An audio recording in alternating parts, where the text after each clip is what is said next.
کسی صحابی نے، کسی تابعی نے، کوئی ائمہ دین سے یہ عمل کرنا اور اس کا استحباب منقول نہیں ہے۔ سخت حدیث صحیح مسلم کی حدیث، صحیح بخاری میں بھی ہے، فرمایا کہ نہیں، چادر کی موت کی بشارت ہے تم نہ دو اس کو، بلکہ جو چادر انہوں نے خیبر کے مال میں سے چھپکے سے لے لی تھی وہ اس وقت آگ بن کر ان کے جسم سے لپٹی ہوئی ہے۔ قبر کے عذاب سے نجات کیسے ملے گا؟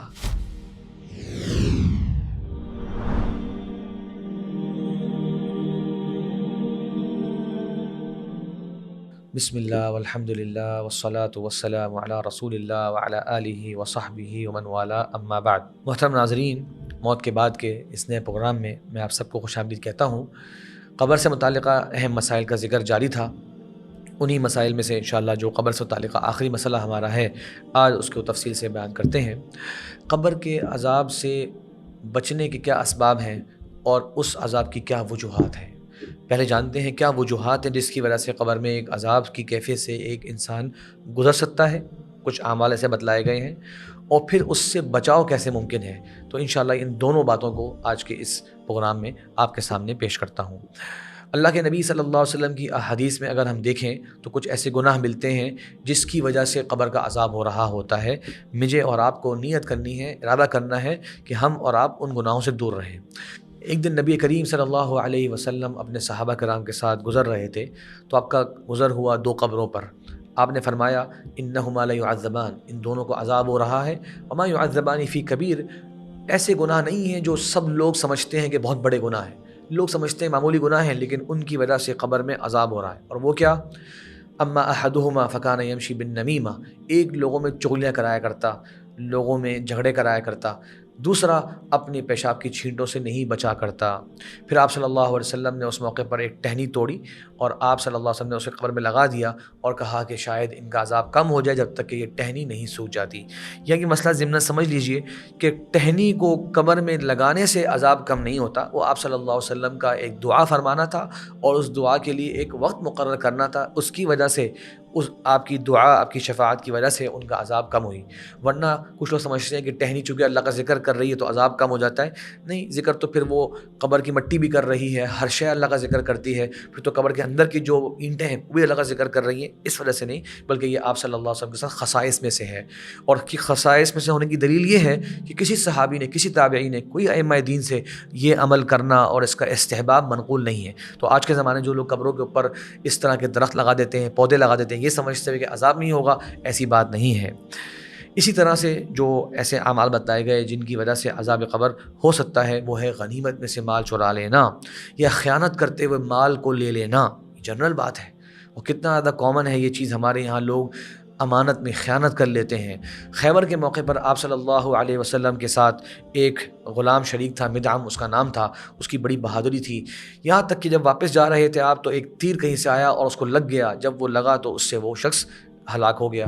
تو لوگوں نے کہا ہنی اللہ الشہادہ، مبارک ہو اس کو شہادت کی موت، یہ تو غزوے سے واپسی پر اسے یہ موت نصیب ہوئی ہے۔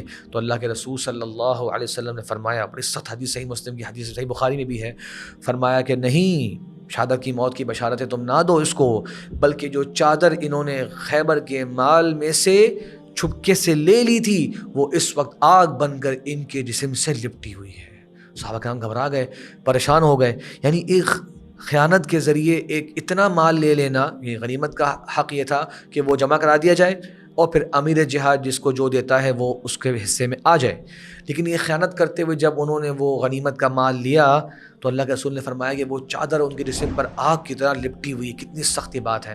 اسی وقت ایک صحابی اٹھتے ہیں، بولتے ہیں یا رسول اللہ، یہ دو تسمے ہیں، یہ دو تسمے یا ایک تسمہ، یہ لے لیجیے، یہ میں نے غنیمت کے مال میں سے لے لیا تھا۔ اللہ کے رسول نے فرمایا کہ یہ ایک یا دو تسمے آگ کے تھے، یعنی تم نے ابھی واپس کر دیے، اپنے آپ کو آگ سے بچا لیا، ورنہ یہ دو تسمے ہیں۔ سوچئے ناظرین کہ تسمے کی کیا حیثیت ہوتی ہے ہمارے ہاں، وہ بھی اگر خیانت سے انسان نے لے لیے تو وہ اس کے لیے پھر عذاب کا باعث بن جاتے ہیں۔ اللہ تعالی ہم سب کو محفوظ فرمائے۔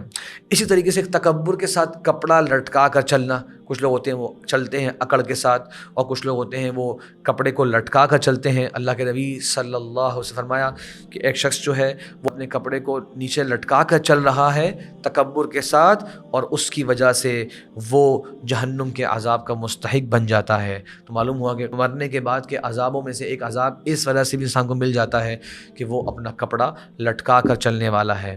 اور کچھ گناہ ایسے ہیں جس کا ذکر برزخی عالم میں آتا ہے، تو یعنی کہ ان کا خاص قبر کے ساتھ ذکر نہیں ہے، لیکن آپ صلی اللہ علیہ وسلم نے ان کو دیکھا کہ وہ عذاب میں چل رہے ہیں، اور یہ حدیث صحیح بخاری کے اندر موجود ہے۔ حدیث کا نمبر ہے 1386، بہت لمبی حدیث ہے جس کے اندر مختلف لوگوں کی کیفیات کا ذکر ہے جنہیں عذاب ہو رہا ہے مرنے کے بعد۔ تو وہ سب گناہ بھی جو ہے وہ قبر کے عذاب والے اسباب میں شامل ہو سکتے ہیں۔ ایک گناہ ان میں سے یہ ہے کہ ایسا جھوٹ بولنا جو دنیا میں ہر جگہ پھیل جائے۔ لوگ آج کل جھوٹے میسیجز کرتے ہیں اور پھر اس کو پھیلا دیتے ہیں، جھوٹی بات کرتے ہیں کسی کے بارے میں اور دنیا میں پھیل جاتی ہے۔ اس کا ذکر باقاعدہ حدیث کے اندر موجود ہے۔ قرآن کو سیکھنا اور پھر اس سے غافل ہو جانا، نہ اس کی تلاوت کرنا، نہ اس پر عمل کرنا، نہ اس کو پڑھنا، یہ بھی ایک بہت بڑا گناہ ہے۔ اسی طریقے سے سود اور زنا، یہ اعمال کرنے والے بھی ان کے تعلق سے بھی احادیث میں آتا ہے کہ یہ بھی قبر کے عذاب کا موجب بنتے ہیں۔ یہ گناہ اللہ تعالی ہم سب کو محفوظ فرمائے۔ قبر کے عذاب سے نجات کیسے ملے گا؟ تو ان میں سے کچھ تو اعمال وہ ہیں جو ہم لوگوں نے 2-3 بار ذکر کر چکے ہیں، اچھے خاتمے کے اسباب، جیسے کہ سورہ ملک کی تلاوت کرنا، یہ ہے۔ پھر فرمایا وَمَنْ عَمِلَ صَالِحًا فَلِأَنفُسِهِمْ يَمْهَدُونَ، جو نیک اعمال کرتے ہیں وہ اصل میں اپنا ہی راستہ ہموار کر رہے ہیں، اپنے لیے ہی آگے قبر کو ایک آرام والی جگہ بنا رہے ہیں۔ تو معلوم ہوا کہ نیکیوں کے اعمال کرنا کثرت سے یہ بھی انسان کی قبر کی زندگی کو اچھا بنا دیتے ہیں۔ اسی طرح سے اللہ کے راستے میں شہید ہونے والے کے لیے قبر کی آزمائش نہیں ہوتی، قبر کے عذاب سے وہ بچ جاتا ہے۔ پیٹ کی بیماری میں جو ہلاک ہو جاتا ہے اس کے بارے میں فرمایا کہ من قتلہ بطنہ لم يعذب فی قبرہ، جو پیٹ کی بیماری کی وجہ سے اگر اس سے موت واقع ہو گئی تو اسے قبر کا عذاب نہیں ملے گا، یعنی دنیا کی ایک سخت ترین تکلیف سے وہ گزرا ہوتا ہے تو اللہ تبارک و تعالیٰ اس کے ساتھ قبر کے اندر نرمی والا معاملہ فرما لیتے ہیں۔ اسی طرح جو عذاب قبر سے پناہ مانگتا ہے یقیناً وہ بھی اللہ تبارک و تعالیٰ اگر اس کی وہ دعا قبول کر لیتے ہیں وَأَعُوذُ بِكَ مِنْ عَذَابِ الْقَبْرِ، تو پھر وہ بھی شخص محفوظ ہو جائے گا عذاب قبر سے۔ آخری بات ابن قیم رحمہ اللہ فرماتے ہیں سب سے بڑا سبب قبر کے عذاب سے بچاؤ کا یہ ہے کہ انسان رات کو سونے سے پہلے اپنے دن بھر کے اعمال پر نظر دوڑائے، سوچے کہ میں نے جو اعمال کیے ہیں گناہوں والے اس پر توبہ کر لے، ندامت کر لے، کچھ نیکیاں اگر رہ گئیں تو نیت کر لے کہ میں کل انشاءاللہ ان نیکیوں کو انجام دوں گا۔ ہر رات اس طرح سے توبہ کی تجدید کرتا رہے اور نیکی کرنے کا ارادہ کرتا رہے۔ اس حالت میں اگر اس کی موت واقع ہو جائے گی تو اللہ تبارک و تعالیٰ سے امید ہے کہ وہ اسے قبر کے عذاب سے اللہ تعالیٰ محفوظ فرمائے گا۔ تو یہ کچھ اہم اسباب تھے جو علماء نے ذکر کیے۔ اللہ سے دعا ہے کہ اللہ تبارک و تعالیٰ ہم سب کو عذاب قبر سے محفوظ فرمائے۔ وآخر دعوانا ان الحمد للہ رب العالمین۔